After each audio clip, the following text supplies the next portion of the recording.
반갑습니다. 지난 시간에는 우리가 탄성률에 대해서 간단하게 살펴봤고요. 그리고 이어서 4장에서 우리가 점탄성에 대해서 살펴봤고, 데보라수에 대해서도 한번 살펴봤습니다. 오늘은 데보라수부터 우리가 점탄성을 이해하기 위해서 관찰 시간, 실험 시간을 공부한 후에 지속적으로 점탄성에 대해 살펴보도록 하겠습니다.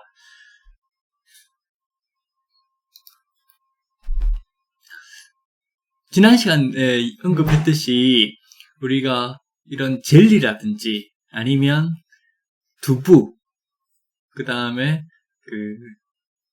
크림, 로션, 점도가 굉장히 높은 로션, 이런 것들은 점성식이나 타우는 이타, 감마, 도트, 그죠? 그 다음에 탄성식, 모듈러스가 나오는 타우는 지, 감마, 이거를 따로 하나의 식으로는 적용하기 굉장히 어렵습니다. 왜? 동시에 두 가지 특성이 나타나기 때문에 그렇죠. 그래서 우리가 먼저 관찰 시간에 따라 고체와 액체의 성질이 다르다고 했던 1장에서의 내용이 있었잖아요. 그렇다면 우리가 데보라수를 이용해서 관찰 시간과 그 물질이 원래 갖는 특성 시간을 비율을 살펴봄으로써 고체와 액체의 특성을 시간에 따라서 살펴보는 시간을 갖도록 하겠습니다. 이 내용은 지난 시간에 언급한 거니까 빨리 진행을 하겠습니다. 동전도 설명했었죠. 그죠? 산은 신 앞에서 흐른다. 이 의미는 뭐냐 하면, 신이란 거는 로드라고 하는 거는 관찰 시간이 무한대인 존재입니다. 여기 특정 종교가 문제가 아니고 관찰 시간이 무한대인 존재인데, 우리가 고체, 즉 산은 고체 중에서도 가장 고체의 성격을 많이 갖는 대상이 되는데요. 근데 어떻게 산이 흐른다고 할까요? 그죠? 그래서 우리가 이거를 예를 들면 여기 산이 있을 때 1년에 1cm씩 소실되고, 이게 옆으로 쌓인다고 하면 1년에 한 1m씩, 그죠? 이렇게, 그죠? 1년에 1cm씩 100년 동안에 1m 깎이고, 이래가지고 5만 년 동안 이렇게 이 산은 없어지고 이 산은 이렇게 다시 생기는 이런 현상이 생기게 됩니다. 따라서 100년 정도 우리가 사람들이 산다고 하면 100년 동안 관찰해봐야 1m가 움직이잖아요. 1m가. 그러니까 이건 굉장히 높은 산에서 1m를 100년 동안 서서히 관찰한다 그래서 그걸 알아보기 힘들잖아요. 그렇지만 10만 년이라는 시간도 굉장히 찰나로 짧게 관찰할 수 있는 어떤 신의 입장에서 볼 때는 이게 5만 년에 한 번씩 이게 움직이니까, 5만 년에 한 번씩 없어지고 생기니까 산이 두 번은 옮겨가는 걸 볼 수가 있을 거예요. 그러니까 산이 이렇게 옆으로 흐르는 것처럼 보이겠죠, 그죠? 그렇기 때문에 우리가 이런 것들을 단순히 생각뿐만이 아니고 수식으로 한번 정리해보자고 했던 게 바로 데보라수가 되겠습니다. 데보라수는 지난 시간에 이건 언급을 했었죠. 람다 C 나누기 람다 E입니다. 람다 C는 characteristic time이가 특성 시간이 되는데요.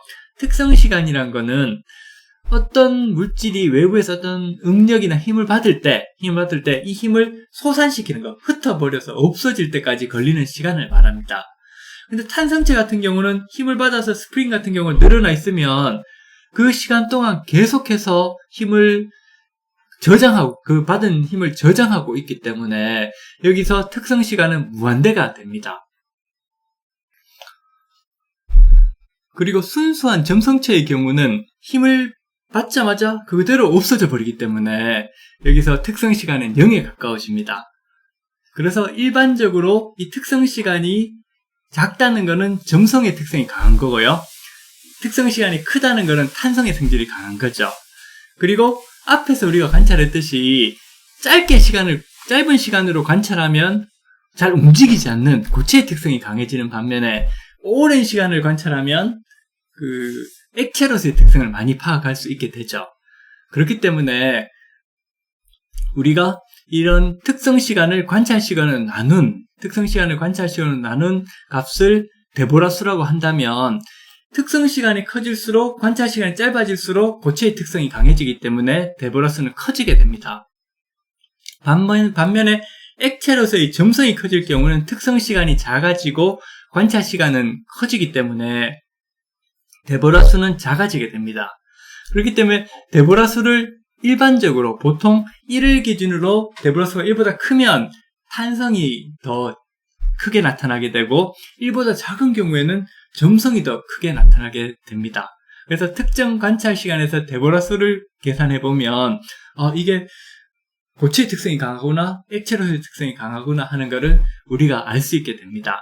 그렇기 때문에 그 고체의 특성, 액체의 특성이란 거는 관찰 시간에 따라서 달라지고 또 원래 가지고 있는 특성 시간에 따라 달라질 수 있기 때문에 어떤 물질은 고체다, 어떤 물질은 액체다, 이런 식으로 이분법으로 나눈다는 것은 굉장히 합리적이지 않다는 사실을 우리는 여기서 알 수 있습니다.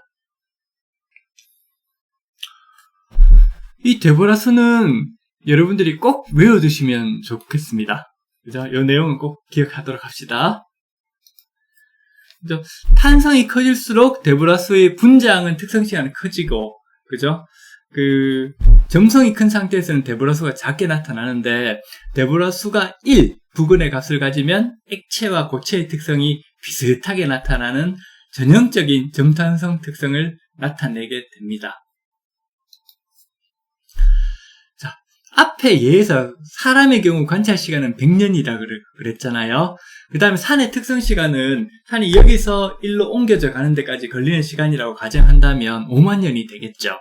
그래서 데보라 수는 특성 시간 나누기 관찰 시간이기 때문에 사람의 경우에는 5만 나누기 100이 됩니다. 그죠? 5만 나누기 100이 돼서 500이 되겠죠. 우리가 데보라 수가 1보다 큰 경우에는 탄성이 더 지배적인 걸로 봐도 된다고 이야기했었잖아요. 그렇기 때문에 사람에게는 산은 고체의 특성이 굉장히 큰 걸로 보시면 되겠습니다.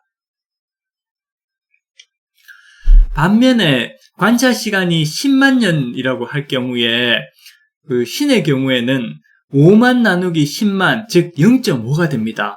사람의 경우에는 데보라 수가 1보다 훨씬 크기 때문에 산은 전형적인 고체로서의 특성을 나타내겠지만 신의 경우에는 0.5이기 때문에 1보다 더 작잖아요. 그러니까 액체의 특성을 나타내서 신의 눈의 입장에서는 산은 흐르는 걸로 볼 수가 있게 됩니다. 즉 같은 물질 또는 물체라도 우리가 관찰하는 시간에 따라서 액체의 성질과 고체의 성질이 다르게 나타날 수 있다는 사실을 우리가 이 예에서부터 알 수 있게 됩니다.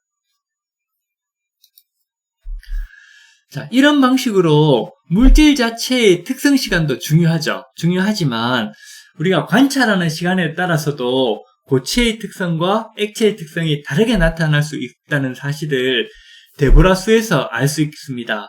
다시 말해서 우리가 레올로지에서는 액체와 고체의 구분은 물질 자체가 고체냐 액체냐라는 관점이 아니고요. 이거는 고체다, 이건 액체라는 관점이 아닙니다.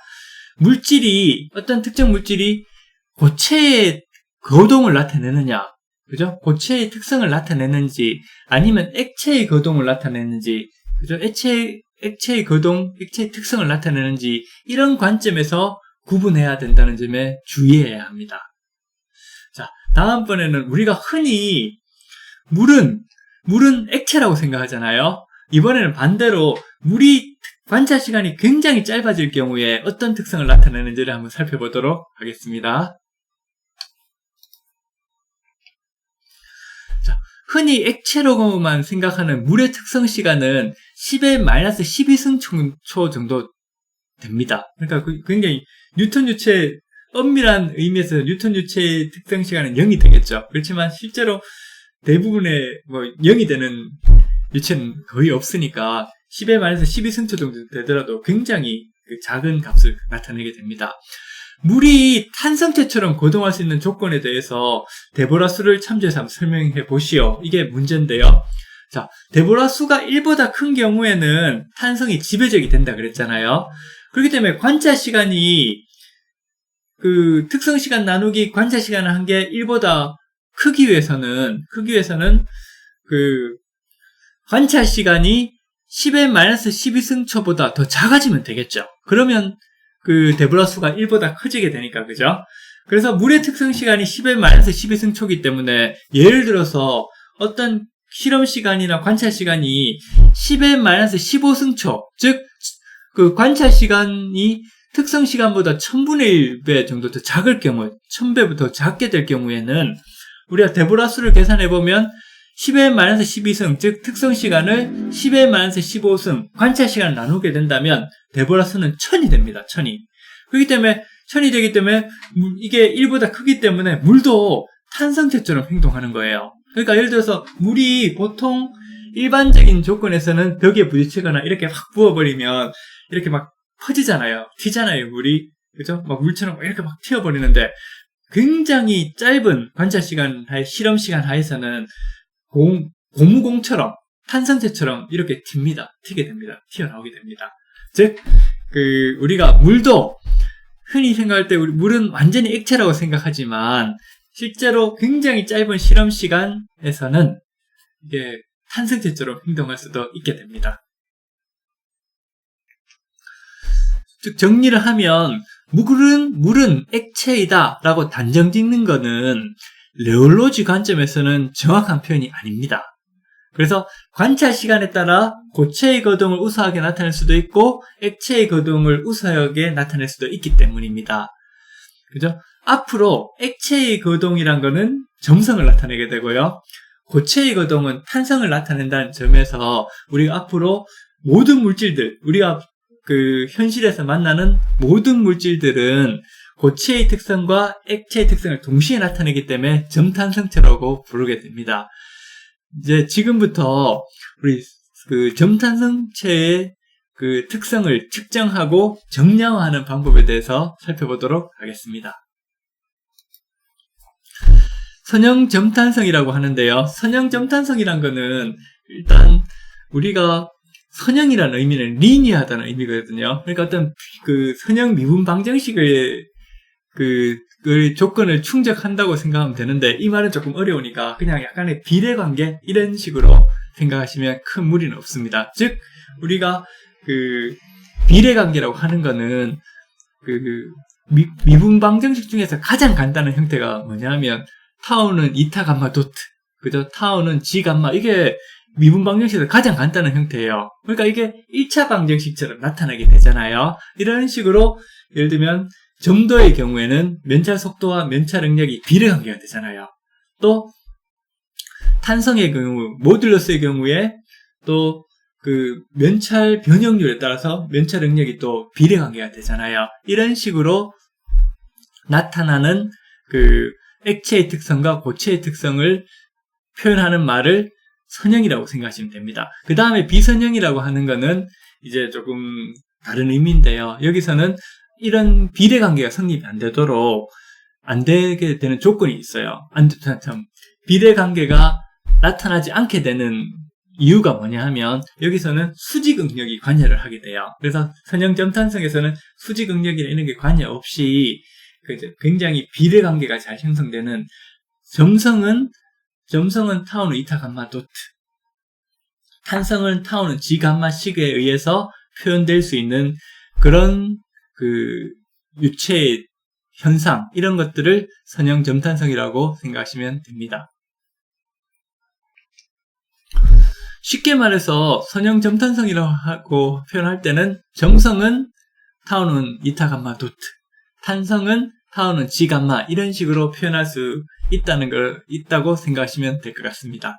자, 이제 선형 점탄성 물질에 대해서 이거를 모델링을 할 겁니다. 모델링이란 거는 점탄성 특성을 나타내는 물질을 특정한 기계적 모델로, 점성은 어떤 걸로, 탄성은 어떤 걸로 기계적 모델로 나타내서 이거를 점탄성이니까 두 개가 합쳐져야 되잖아요. 어떤 식으로 합치는가를 고민하는 그런 게 바로 이제 점탄성을 수학적으로 모델링하는 과정이 될 거고요. 이렇게 점탄성 모델이 되고 나면 여기다가 이게 점탄성에 대한 실험을 해야 되잖아요. 이 실험을 하는 방식이 두 가지가 있습니다. 그게 이제 크립 테스트와 오실레이션 테스트가 있기 때문에 먼저 우리가 점탄성을 어떤 식으로 표현할까에 대해서 살펴보고 그 다음에 이런 테스트 방법에 대해서도 고민해 보도록 하겠습니다.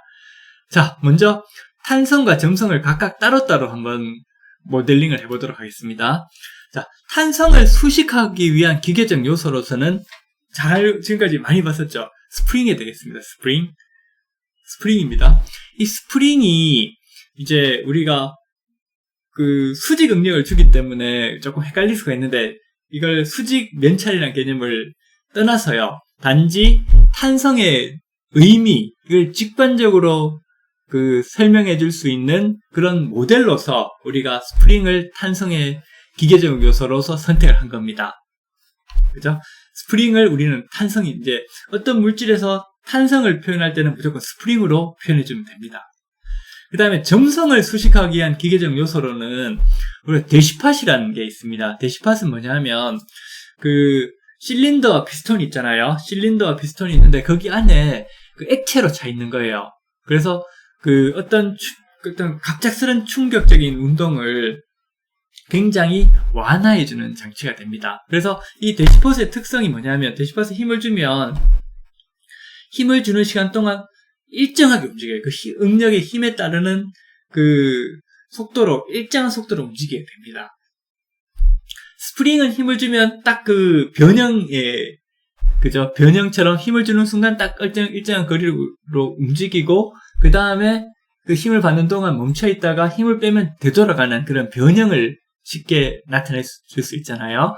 데시팟의 경우는 힘을 주면 일정한 속도로 움직여요. 그러니까 이게 타오는 이타 감마 도트에서 응력을 주면 일정한 속도가 생긴다는 그걸 그대로 표현해 줄 수 있는 기계적 요소이기 때문에 데시팟을 점성을 대표하는 수식화하기 위한 기계적 요소로 선택한 것입니다.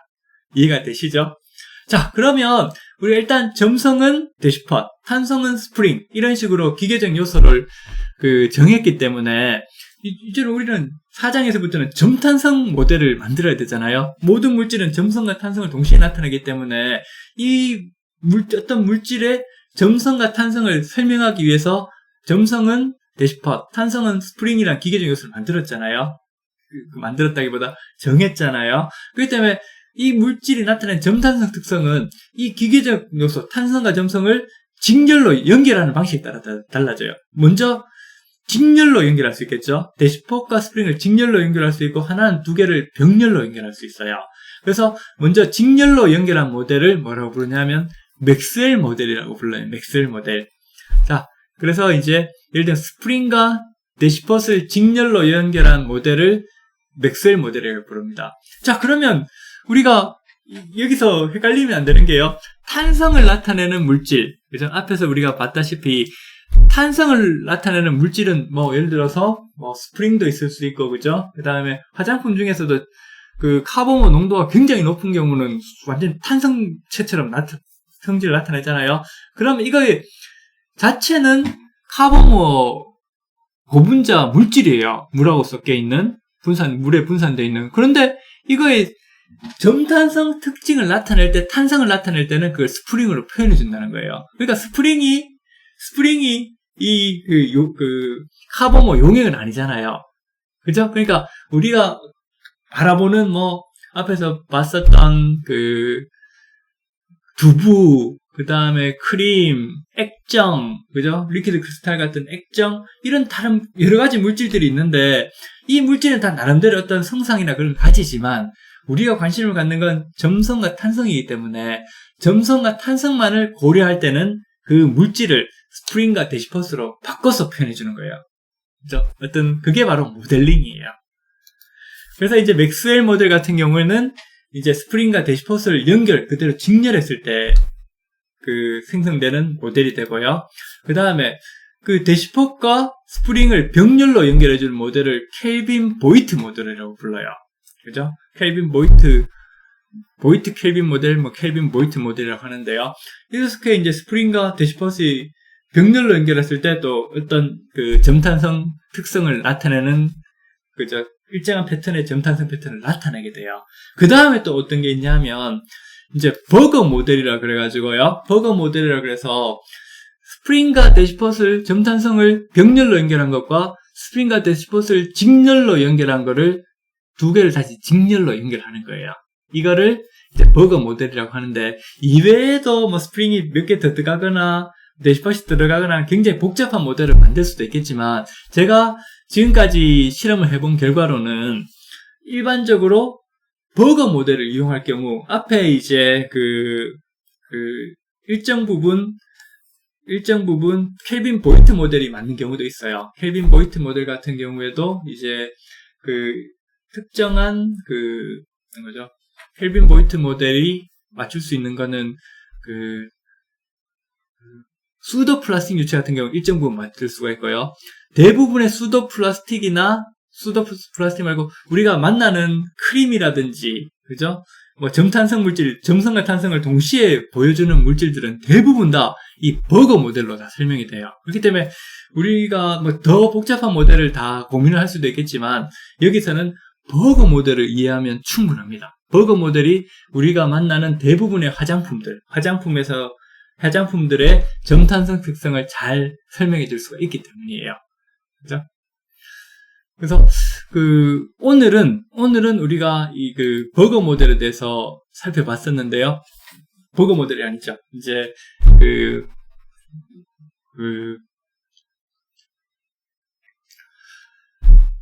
데보라 수와 선형 점탄성을 설명을 했고, 그걸 수식화할 수 있는 모델에 대해서 살펴봤습니다. 그래서 점탄성을 수식화할 수 있는 모델로서 먼저 점성만을 설명할 수 있는 모델이 데시팟, 탄성만을 설명할 수 있는 모델이 스프링. 우리가 관심 있는 건 모든 물질은 점탄성을 동시에 나타내주기 때문에 이 점성과 탄성을 직렬로 연결한 게 맥스웰 모델, 점성과 탄성을 병렬로 연결한 게 켈빈 보이트 모델이 있었죠. 그 다음에 맥스웰 모델과 켈빈 보이트 모델을 직렬로 연결한 게 바로 버거 모델이 되겠습니다. 다시 말씀드리지만 여러 가지 더 많은 모델들이 있을 수가 있겠지만, 제가 지금까지 20년 넘게 화장품 레올로지를 연구해본 경험상 버거 모델로 우리가 주위에서 만나는 전형적인 점탄성 물질들의 특성을 해석하면 크게 무리는 없을 것 같습니다. 그래서 다음 시간에는 우리가 이런 점탄성 모델, 수학적 모델 또는 기계적 모델을 이용해서 우리가 어떤 식으로 점탄성 특성을 평가하는지 그 평가법에 대해서 살펴보도록 하겠습니다. 오늘도 여러분 수고 많았습니다. 이 내용들이 조금 어려운데요. 만약에 이런 내용들이 심지어 어렵더라도 내용을 끝까지 한번 듣고 나서 반복해서 들으면 충분히 이해가 될 거라고 생각합니다. 만약에 이 부분들이 좀 어렵다면 적어도 3장까지 정도는 충분히 공부를 숙지를 하고요. 4장, 5장에 대해서는 이제 조금 반복해서 좀 천천히 알아간다고 생각해도 큰 무리는 없습니다. 그래서 점탄성으로, 그죠? 모든 물질은 점탄성 특성을 나타낸다는 그 사실에 대해서 우리가 알고 그거를 어떻게 정량화할까, 이런 고민을 하다 보면 이 레올로지가 어느 순간 그렇게 어렵지 않고 재밌는 학문으로 다가갈 수가 있을 것 같습니다. 예, 여러분 고맙습니다.